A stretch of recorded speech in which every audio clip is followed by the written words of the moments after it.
Iglesia, muy buenos días. Damos gracias a Dios porque una vez más podemos reunirnos, aunque es a la distancia, pero de corazón aún estamos cercanos. Voy a invitarlos a que me acompañen con su Biblia, el libro de Primera de Pedro, y vamos a estar leyendo el capítulo 1, desde el verso 1 en adelante. Primera de Pedro, capítulo 1, verso 1. Dice: Pedro, apóstol de Jesucristo, a los expatriados de la dispersión en el Ponto, Galacia, Capadocia, Asia y Bitinia, elegidos según la presencia de Dios Padre en santificación del Espíritu, para obedecer y ser rociados con la sangre de Jesucristo. Gracia y paz os sean multiplicadas. Oremos. Padre, gracias por este tiempo. Hoy ponemos nuestras vidas, Señor, delante tuyo y oramos, Dios, para que seas tú hablando a nuestras vidas y permitiendo, Señor, que tu palabra traiga refrigerio, traiga consuelo y traiga esperanza para seguir adelante, Señor, en medio de cualquier situación. Te lo pedimos en tu nombre, Padre. Amén y amén. Hoy vamos a estar tratando el tema esperanza para los afligidos. Y lo primero que vamos a mirar es el contexto en el cual fue escrita esta carta para poderla entender un poco mejor. Por eso volvamos a Primera de Pedro y leamos del capítulo 1, leamos el verso 1. Dice: Pedro, apóstol de Jesucristo, a los expatriados de la dispersión en el Ponto, Galacia, Capadocia, Asia y Bitinia. Lo primero que podemos ver de una forma clara es que el escritor de esta carta es el apóstol Pedro.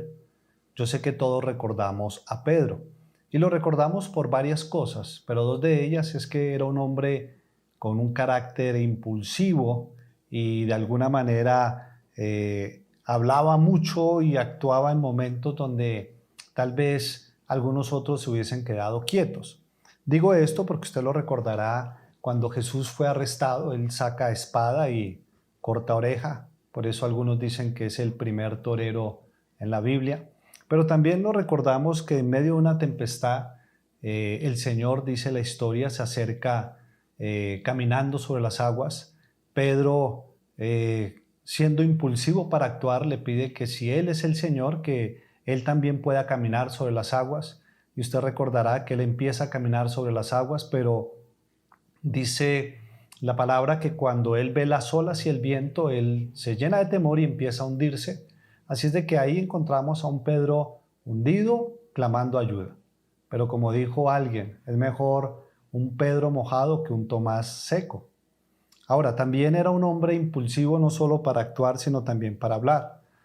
Ahí en Mateo 16 dice que en una ocasión Jesús le pregunta a sus discípulos que qué dicen los hombres acerca del Hijo del Hombre, es decir, acerca de Él.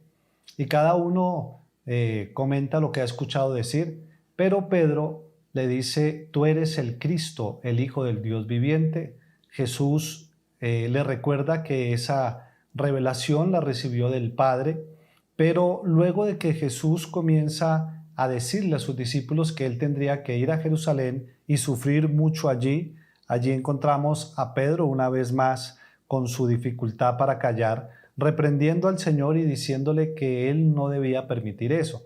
De alguna manera podríamos decir que Pedro aún no podía conectar el reino de Dios con el sufrimiento.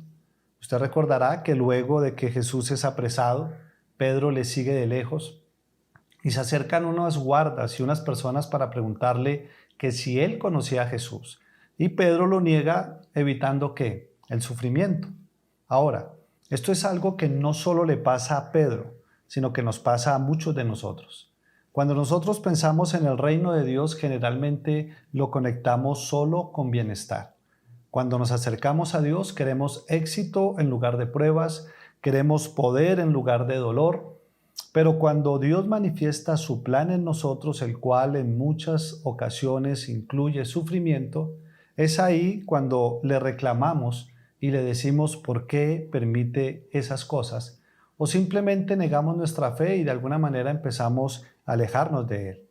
Ahora, cuando Pedro escribe esta carta, ya han pasado aproximadamente 30 años. ya Pedro no es el mismo. Ya no es el mismo impulsivo para hablar, no es el mismo impulsivo para actuar, sino que él ya había visto a su Salvador sufrir. De hecho, el mismo Pedro, cuando empieza a predicar la palabra, él es maltratado por predicar la palabra, es golpeado, es encarcelado y él empieza a sufrir por Cristo. De hecho, la tradición nos dice que la esposa de Pedro lo acompañaba en su ministerio y que ella fue martirizada primero que Pedro. Pero algunos dicen que cuando ella iba siendo conducida a la muerte, Pedro la mira y con mucho valor y con mucho consuelo le dice: recuerda a tu Señor. Así es de que el Pedro que escribe esta carta ya no es el mismo Pedro de hace 30 años.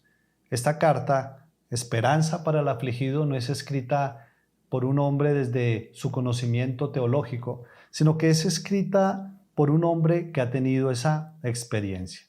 Ahora, otra cosa importante es que dentro del contexto histórico, esta carta se escribe aproximadamente en los años 64 al 67, época donde había una gran persecución para el creyente, estaban siendo perseguidos. De hecho, en esa época fue cuando Nerón se cree quema Roma y culpa a los creyentes, lo cual desata una persecución peor. Entonces, vemos que los creyentes a los cuales Pedro les escribe están siendo perseguidos por su fe en Cristo. Ahora, esta persecución trajo cosas en ellos. Por ejemplo, tuvieron que abandonar sus tierras, abandonar sus hogares, sus viviendas, sus negocios, su familia, sus amigos. Y por eso, cuando leíamos el verso 1, Pedro los llama expatriados. Les está diciendo: ustedes recuerden que ustedes son extranjeros, peregrinos. Ahora, recordemos que este término de extranjero, peregrino, es un término utilizado en la Biblia para la vida del creyente y es algo que usted y yo no podemos olvidar. Nosotros somos peregrinos en esta tierra y nuestro paso aquí es transitorio. Este mundo no es nuestro hogar. Y yo creo que la cifra de muertos que hasta el día de hoy muestra el coronavirus nos recuerda que nosotros no vamos a estar aquí para siempre. Ahora, mirando este contexto histórico, mirando quién escribe la carta y qué es lo que está pasando en ese momento, debíamos de preguntarnos algo. ¿Cómo puede Pedro consolar y dar esperanza a un grupo de creyentes que están en peligro de muerte y prácticamente lo han perdido todo? Comparado con nuestra situación, el coronavirus no es tan grave como lo que estaban viviendo ellos, pero de alguna manera es un poco parecido. ¿Por qué? ¿Estamos en peligro de muerte? Sí, de hecho, siempre lo hemos estado. Pero además del peligro de muerte, pues en este tiempo muchos han perdido sus negocios, otros han tenido que cerrar, otros estamos alejados de la familia y de alguna manera se crea mucha incertidumbre hacia el futuro. Pero lo que me llama la atención de Pedro es que para dar esperanza a los creyentes, ustedes no lo van a ver haciendo una oración poderosa y declarando que esa persecución terminará pronto y que prometiéndoles que a ellos por ser creyentes nada les pasaría. Tampoco vemos a Pedro diciéndoles que usen la sangre de Jesús como un amuleto el cual traería protección, pero ni mucho menos lo vemos atando al espíritu de persecución o no sé, el espíritu de Nerón. Ahora, ¿por qué digo esto?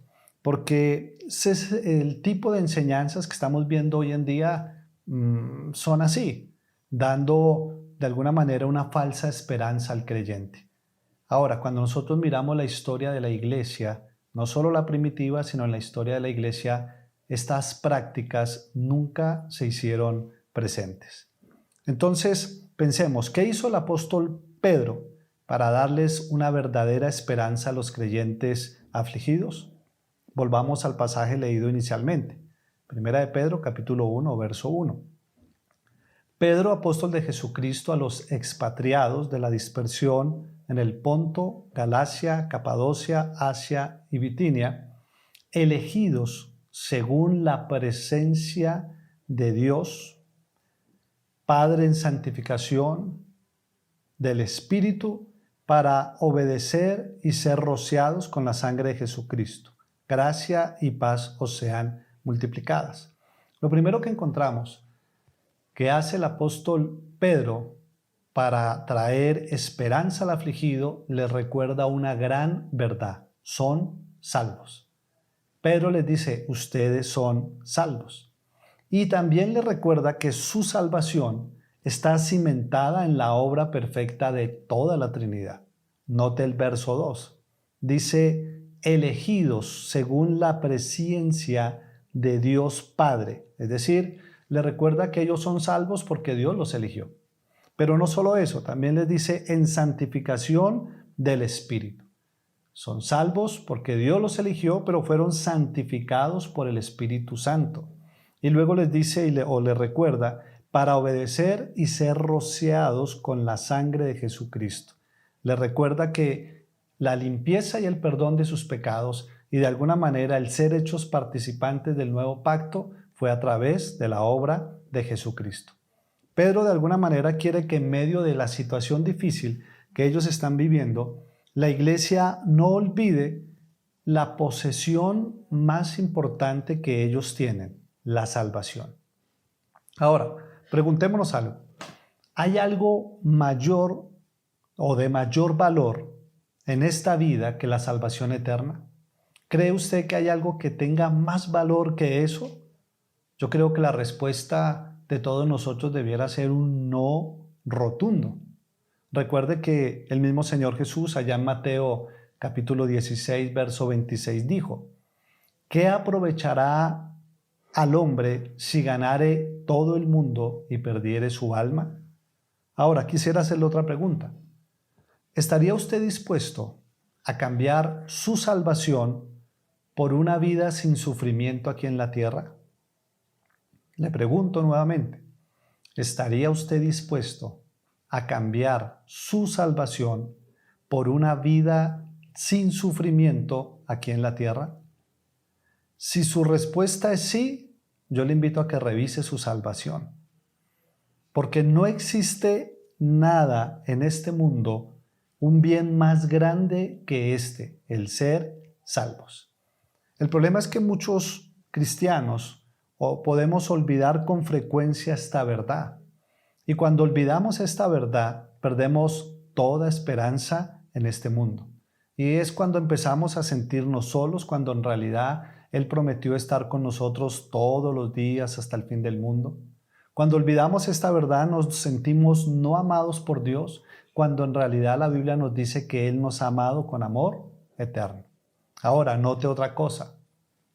Pedro le recuerda que ellos son salvos, pero que su salvación es por gracia, que ellos no hicieron nada para alcanzar esa salvación tan grande, que fue solo por gracia. Mire nuevamente el verso 2, recordémoslo, elegidos ¿por quién? Por el Padre, una vez más. Ellos no eligieron al Padre, el Padre los eligió a ellos. Santificados por el Espíritu, ellos no se santificaron a sí mismos. Fue el Espíritu quien los santificó. Perdonados de los pecados y hechos participantes del nuevo pacto por la obra de Cristo. Ellos no se perdonaron a sí mismos, no se limpiaron a sí mismos, sino fue la obra de Cristo que trajo ese perdón y limpieza. Entonces, en todo esto preguntémonos, ¿qué hicieron ellos para alcanzar la salvación? Nada. ¿Qué hicimos nosotros para alcanzar la salvación que Dios nos ha dado?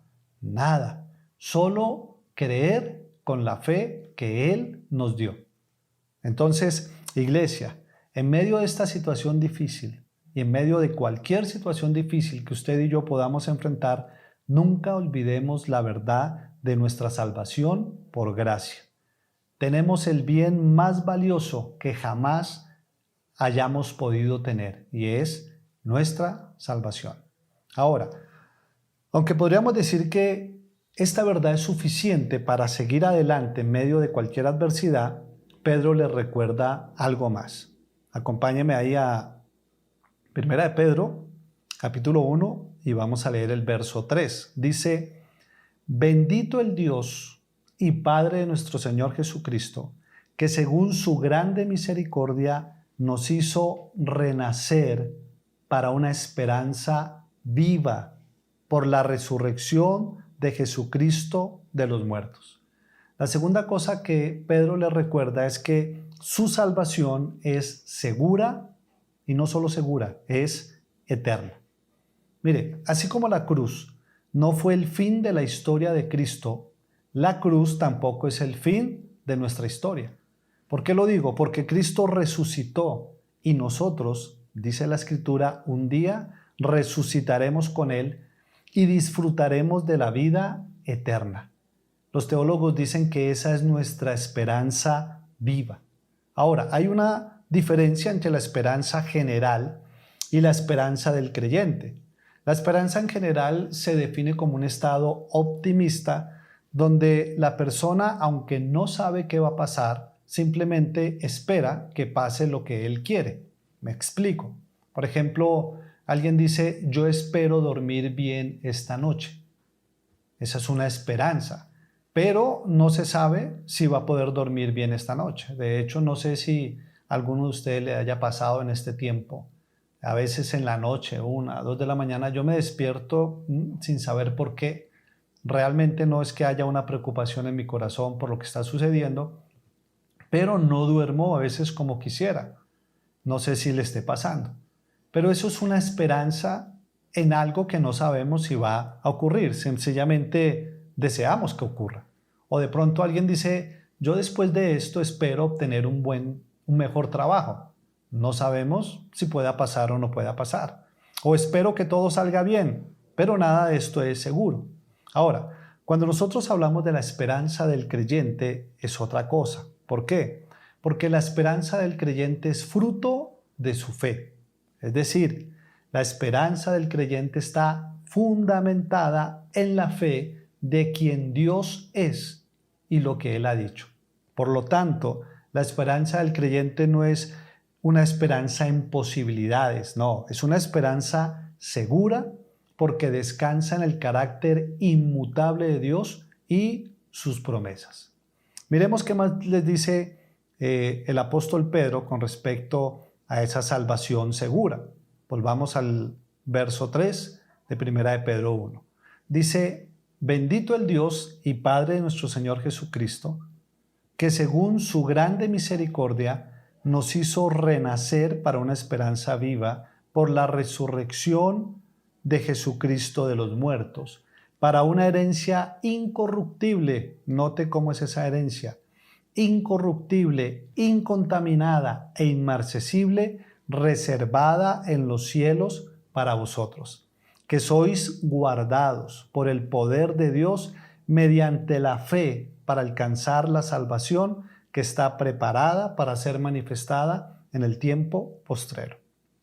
Iglesia, la salvación que Dios nos da no se acaba. Note otra vez ahí el verso 4. Es una herencia incorruptible, no se acaba. Es una herencia incontaminada, es decir, no se contamina. Es una herencia inmarcesible, es decir, no se marchita.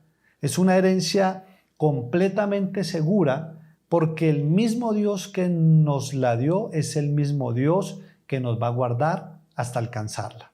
Note el verso 5, que sois guardados por el poder de Dios mediante la fe para alcanzar la salvación. Sigamos leyendo, verso 6. En lo cual vosotros os alegráis, aunque ahora por un poco de tiempo, si es necesario, tengáis que ser afligidos en diversas pruebas, para que sometida a prueba vuestra fe, mucho más preciosa que el oro, el cual, aunque perecedero se prueba con fuego, sea hallada en alabanza, gloria y honra cuando se manifieste Jesucristo, a quien amáis sin haberle visto, en quien creyendo, aunque ahora no lo veáis, os alegráis con gozo inefable y glorioso, obteniendo el fin de vuestra fe, que es la salvación de vuestras almas.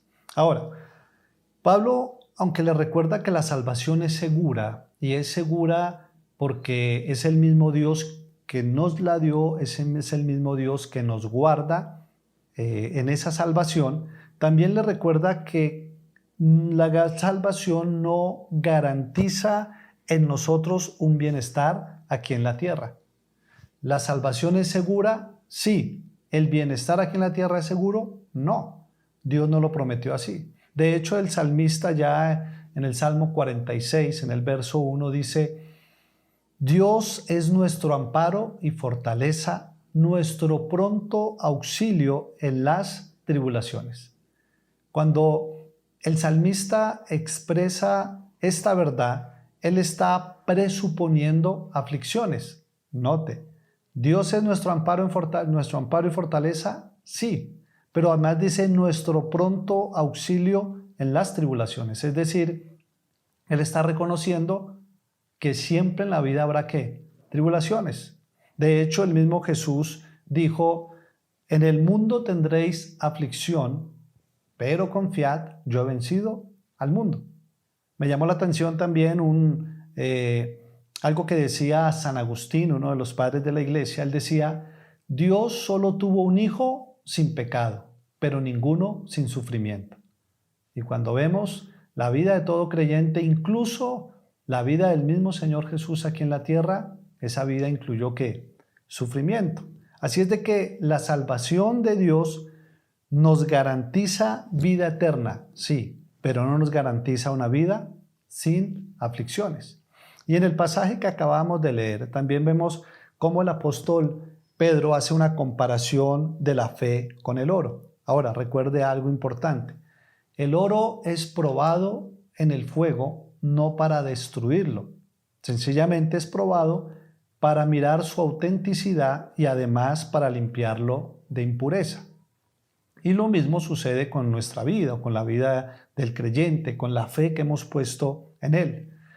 Las dificultades que usted y yo enfrentamos en la vida no están hechas para destruirnos.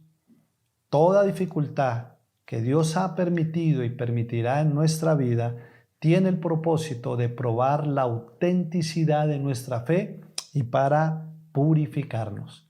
Recuerde lo que dice Romanos 8, desde el verso 35 al 39. Dice: ¿quién nos separará del amor de Cristo? ¿Tribulación o angustia o persecución o hambre o desnudez o peligro o espada? Como está escrito: por causa de ti somos muertos todo el tiempo, somos contados como ovejas de matadero. Verso 37. Antes, en todas estas cosas, escucha esta verdad, somos más que vencedores por medio de aquel que nos amó. Por lo cual estoy seguro de que ni la muerte, ni la vida, ni ángeles, ni principados, ni potestades, ni lo presente, ni lo porvenir, ni lo alto, ni lo profundo, ni ninguna otra cosa creada nos podrá separar del amor de Dios que es en Cristo Jesús, Señor nuestro. Iglesia, de esta adversidad recuerde varias cosas. Soy salvo. Pero también recuerde, mi salvación es segura y nada ni nadie, ninguna situación vivida aquí en la tierra, ninguna situación venga de donde venga, nos puede separar del Señor. ¿Y esto qué va a traer? Va a traer gozo y esperanza aún en medio de situaciones que no entendemos el por qué estamos viviendo. Y el apóstol Pedro termina recordándoles algo más. Acompáñeme ahí, Primera de Pedro, capítulo 1, pero vamos a leer desde el verso 10 al verso 12. Dice: los profetas que profetizaron de la gracia destinada a vosotros, inquirieron y diligentemente indagaron acerca de esta salvación, escudriñando qué persona y qué tiempo indicaba el Espíritu de Cristo que estaba en ellos, el cual anunciaba de antemano los sufrimientos de Cristo y las glorias que vendrían tras ellos. A estos se les reveló que no para sí mismos, sino para nosotros, administraban las cosas que ahora os son anunciadas por los que han predicado el Evangelio por el Espíritu Santo enviado del cielo. Y escucha esta parte final: cosas en las cuales anhelan mirar los ángeles. La tercera cosa que el apóstol Pedro le recuerda es que hay esa salvación que Dios les ha dado, es maravillosa y es grande. Usted recordará que Pedro primero recuerda, son salvos. Luego les dice, su salvación es segura. Pero no solo son salvos y no solo la salvación es segura y eterna, sino que también es grande y es maravillosa. Todos sabemos que el ser humano tiene la tendencia a perder la capacidad de expectación, podríamos llamarlo así. ¿A qué me refiero? Es decir, aquello que un día lo impactó, con el tiempo como que ya no es lo mismo. Pensemos en el mar. Cuando nosotros que vivimos aquí en Bogotá vamos al mar no sé cada cuántos años, cada vez que lo vemos nos impacta, nos parece maravilloso. Pero las personas que viven alrededor del mar, algunos ya han perdido esa capacidad de expectación y ya no lo ven como nosotros lo vemos. Podríamos decir que a veces nosotros olvidamos con facilidad lo grande y lo maravillosa que es la salvación que Dios nos ha dado por gracia y empezamos a verla como parte del paisaje de la vida, como que la salvación que Dios nos dio ya no tiene la misma importancia que tenía al principio. Ahora, no sé si ese era el caso de los creyentes a los cuales Pedro les está escribiendo, pero lo que sí sé es que lo que dice con respecto a esa salvación grande y maravillosa debe motivarnos a nosotros. Ahora, ¿por qué digo que la salvación es grande y maravillosa? Porque aquí podemos ver que esa salvación fue profetizada desde la antigüedad. O sea, este no es un plan de última hora. No, esa salvación fue planificada incluso, dice la Escritura, desde antes de la fundación del mundo. Y Dios escoge a un grupo de personas llamados profetas para que ellos la proclamaran. Pero dice el verso que acabamos de leer que aunque ellos diligentemente estudiaron e indagaron el tiempo y la persona que dictaba el Espíritu Santo, es decir, ellos querían saber cuándo y quién era aquel que vendría a salvarlos, quién era ese Mesías, dice la misma Escritura que se les reveló que eso que ellos estaban profetizando y que eso que ellos estaban indagando y estudiando no lo verían ellos, sino que lo veríamos nosotros.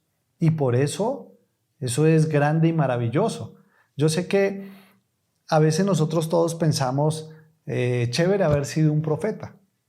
Y a mí me hubiera gustado tal vez haber sido, no sé, el profeta Jeremías o Isaías o alguno de ellos.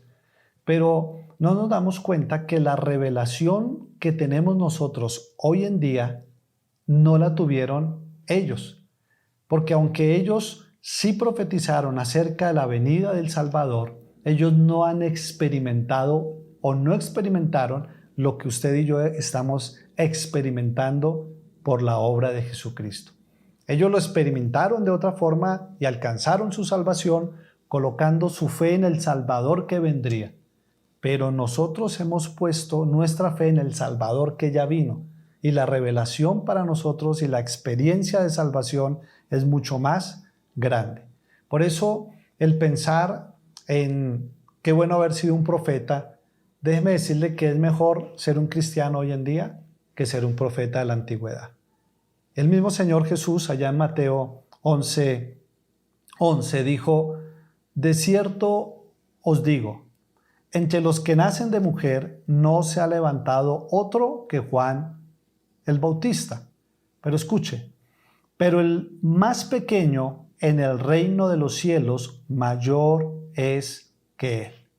Todos sabemos que aunque Juan el Bautista fue el más grande de los profetas del Antiguo Testamento, y lo decimos así porque él pudo ver al Mesías con sus propios ojos.